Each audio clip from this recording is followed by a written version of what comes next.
என்னன்னா விடாமுயற்சி வரும்ன்ட்டு ரொம்ப எக்ஸ்பெக்டேஷன்ல இருந்தோம். அது வரலன்றது வந்து பெரிய பெரிய டிசப்பாயின்மெண்ட். ஏன்னா பொங்கலுக்கு அட்லீஸ்ட் எப்பயுமே தளபதி படம் இல்ல தல படம் வரும்.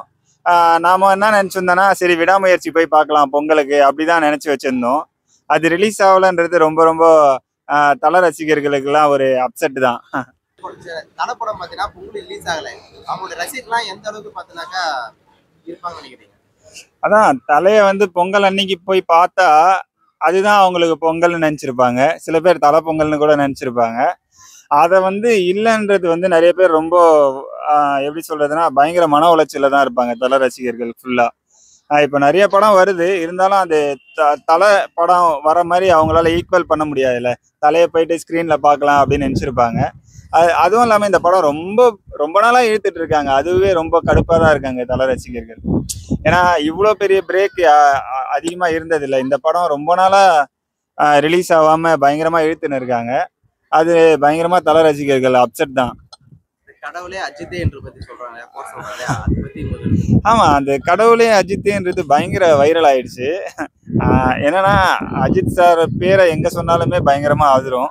அதுல கடவுளே அஜித்துன்னு சொன்ன உடனே அது பெரிய ட்ரெண்ட் ஆயிடுச்சு. ஆனா அவரு அப்படி சொல்ல வேணான்றாரு. ஏன்னா மத்த ஆக்டர்லாம் அப்படி சொல்லுவாங்களா தெரியல. என்ன அப்படி சொல்லாதீங்கன்ட்டு. ஆனா அவரு சொல்லியிருக்காரு, இல்ல என்ன நீங்க ஏகே சொல்லுங்க, இல்ல அஜித் சொல்லுங்க. அதுவே போதும் அப்படின்ட்டு சொல்லியிருக்காரு. அவரு ரெக்வெஸ்ட்டுக்கு ஏத்த மாரி இப்போ அது யாரும் அவ்வளவா சொல்றது இல்லன்னு நெனைக்கிறேன். நான் அவ்வளவா பார்க்கல மீடியால. தல தல படம் பார்த்தா பொங்கல் ரிலீஸ் ஆகும். அந்த ஏமாற்றம் எப்படி ஏத்துப்பீங்கன்னு நினைக்கிறேன்? நல்ல படம் பார்ப்போன்ட்டு எக்ஸ்பெக்ட் பண்ணியிருப்போம். அது வரலன்னும்போது ஒரு ஒரு மன உளைச்சலா இருக்கும்ல, அந்த மாரி தான். ஓகே, இந்த படம் வராம இருக்குதுன்னா, இந்த படம் வரல, அஜித் படம் வரல. அதனால யாருக்கு லாபம்னு நினைக்கிறீங்க? என்னன்னா அந்த படம் வரலன்றதால என்னன்னா, மத்த படங்கள்லாம் கொஞ்சம் அவர் படம் வந்துச்சுன்னா, அவர் படத்துக்கு தான் எல்லாருமே போவாங்க கண்டிப்பா. மேக்ஸிமம் நெறைய அங்க தான் போவாங்க. இப்ப நெறைய சின்ன படம்லாம் வருது. மத்த எல்லா படமுமே எல்லாருமே வந்து பார்ப்பாங்க. காம்படிஷன் கம்மியா இருக்கும். இன்னொரு காரணம் கூட இருந்திருக்கலாம். விடாமுயற்சி ரிலீஸ் ஆவறதுக்கு. நெறைய சின்ன படம்லாம் ரிலீஸ் ஆகுது. இப்போ ஸ்கிரீனிங் குடுக்கறதுல நெறைய இருக்குல்ல.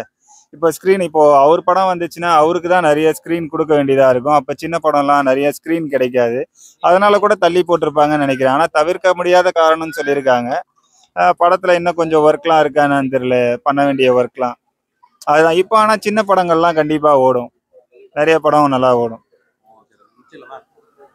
2025ல பொங்கல் வந்துருச்சு. அந்த பொங்கல் பார்த்தீங்கன்னா, ஏகப்பட்ட படம் பார்த்தீங்கன்னாக்கா போட்டி மேல இருக்காங்க. அந்த போட்டி மேல நீங்க எந்த படத்துக்கு போவீங்கன்னு நினைப்பீங்க? இப்போ இப்படி கேட்டீங்கன்னா எல்லா படத்துக்கும் போகணும்னு தான் ஆசையா இருக்கு. இந்த படத்துக்கு போகணும்னாலே அதுக்கு தனியா வேலைக்கு போகணும் போல. ஏன்னா இப்பெல்லாம் எக்கச்சக்கமான படம் ரிலீஸ் ஆகுது. ஒரு ஒரு பொங்கல் ஃபெஸ்டிவல் பார்த்தீங்கன்னா, அப்போலாம் பார்த்தீங்கன்னா 1 படம் 2 படம் தான் ரிலீஸ் ஆகும். நம்ம இன்னைக்கு இல்லனாலும் இப்போ இன்னைக்கு ஒரு படம் பார்த்தோன்னா, அடுத்த நாள் ஒரு படம் பார்த்துடலாம். இப்போ வாரத்துக்கும் பார்க்குற மாரி 5 படம் 6 படம்லாம் ரிலீஸ் ஆகுது. எல்லார் படமுமே நல்லா ஓடணும், நல்லா இருக்கும் தான் நம்மளும் எக்ஸ்பெக்ட் பண்றோம்.